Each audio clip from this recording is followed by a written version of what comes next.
আমাদের আগামীকাল ছাদটি ঢালাই হবে, তার আগেই কিন্তু আমরা ফাইনালি সুতা করে চেক করে তারপরে কিন্তু ঢালাই করব।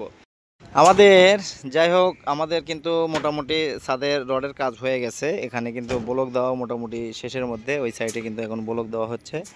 আর বিশেষ করে যে আমরা ছাদের লেবেল করে সুতা করি কিভাবে, সেটাই আমি আপনাদের সাথে আজকে শেয়ার করব। ছাদ কিন্তু শাটারিংয়ের সময় পুরোটাই লেবেল করে কিন্তু শাটারিং করা হয় এবং ফাইনালি চেক দেওয়া হয় কখন, যখন আমাদের ছাদের ঢালাইয়ের আগ পর্যন্ত যে কাজটা হয় সেটা কিন্তু আমরা চেক দিয়ে থাকি। যেহেতু আমাদের এখানে কিন্তু লেবেল করা হচ্ছে এবং সুতা টাঙানো হয়েছে এবং এই সুতাটা আমাদের আছে 12 ইঞ্চিতে। দেখেন আপনারা, এখানে কিন্তু 12 ইঞ্চিতে সুতাটা আছে। যাই হোক, আমি একটু ক্লিয়ার করি।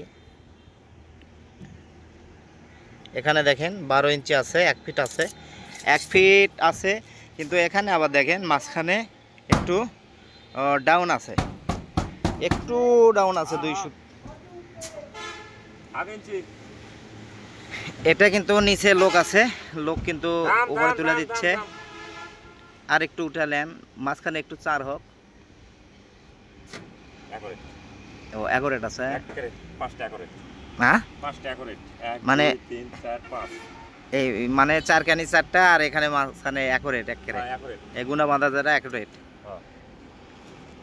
এইভাবেই কিন্তু আপনাকে লেবেল করতে হবে, কারণ প্রতিটা কলামের রডের সাথে অবশ্যই লেবেল করে নেওয়ার পরে সেক্ষেত্রে কিন্তু এইভাবে আমরা সুতা দেখেন কোনাকানি করে মানে কোনাকানি করে দেওয়া হয়েছে। এখানে সব জায়গায় চেক হবে যে সুতাগুলো ঠিক আছে কিনা বা আমাদের কলামের সাইডগুলো ঠিক আছে কিনা। ওই পার হন ভাই, এখানে একটু ডাউন লাগতেছে, আবার ওই পাশেও চেক দেওয়া হচ্ছে। দেখি একটু ক্লিয়ার হন।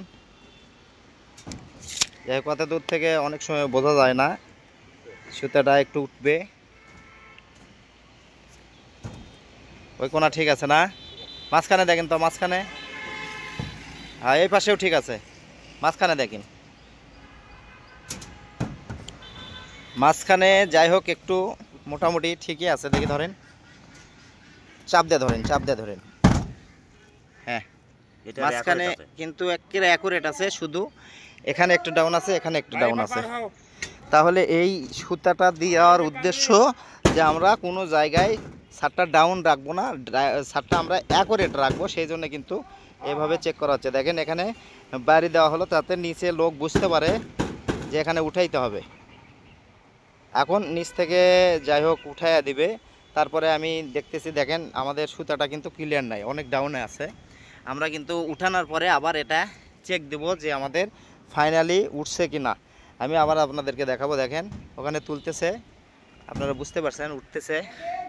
আরো উঠবে, আরো উঠবে, উঠুক, হাফ ইঞ্চি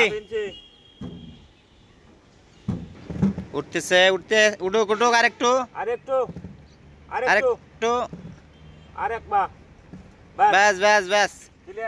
এইভাবেই কিন্তু প্রতিটা জায়গা আপনাকে সুতা ক্লিয়ার করতে হবে, তাহলে আপনার শাটারিংটা অ্যাকুরেট হবে। এবং এইভাবে যে আমরা প্রতিটা কলামে কিন্তু পুরোটাই লেবেল করে নিছি, লেবেল করে নেওয়ার পরে কিন্তু এইভাবে আমরা সুতা দিয়ে সব জায়গায় চেক করতেছি যে আমাদের যদি শাটারিংয়ে অনেক সময় একটু কম বেশি হয়ে যায়, কিন্তু শাটারিং করার সময় বা সুতা করার সময় দেখা যায় যে অনেক সময় একটু কম বেশি হয়ে থাকে। সেক্ষেত্রে আমরা কম বেশি ফাইনালি করব যে আমাদের আগামীকাল ছাদটি ঢালাই হবে, তার আগেই কিন্তু আমরা ফাইনালি সুতা করে চেক করে তারপরে কিন্তু ঢালাই করব। তাছাড়া কিন্তু আমরা ঢালাই করব না। আর বিশেষ করে আমি বলবো যারা আমাদের মতো কাজ করেন বা যে শাটারিং বা আপনার রড বার্নিংয়ের পর ঢালাইয়ের আগে যারা কাজ করেন, তাদেরকে অবশ্যই বলবো এইভাবে আপনারা প্রতিটা জায়গায় সুতা চেক করে বা লেবেল চেক করার পরে আপনারা ঢালাইয়ের কাজটা শুরু করবেন। তাহলে আপনার কাজগুলো কিন্তু 100% ছাদ লেভেলে থাকবে।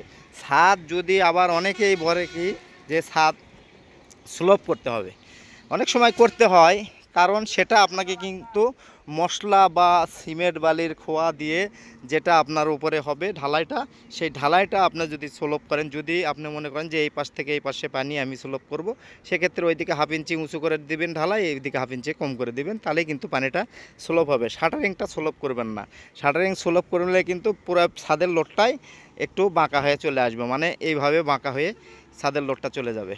ঠিক আছে, ধন্যবাদ সবাইকে। আমরা কিন্তু অলরেডি এই পাশে দুইটা মানে এই কলমের গ্যাপটা চেক করে ফেলছি। এখন আমরা আবার এই কলমের গ্যাপ চেক করব, ওটা চেক করব, তারপরে ওই পাশে চেক করব। তাহলে কিন্তু আমাদের মোটামুটি সুতা করা হয়ে যাবে। আমরা যেভাবে সুতা করার প্রসেসিংটা আপনাদের দেখালাম সেভাবেই কিন্তু আপনারা যদি সুতা করেন তাহলে আপনার কাজটাও অ্যাকুরেট 100% হবে।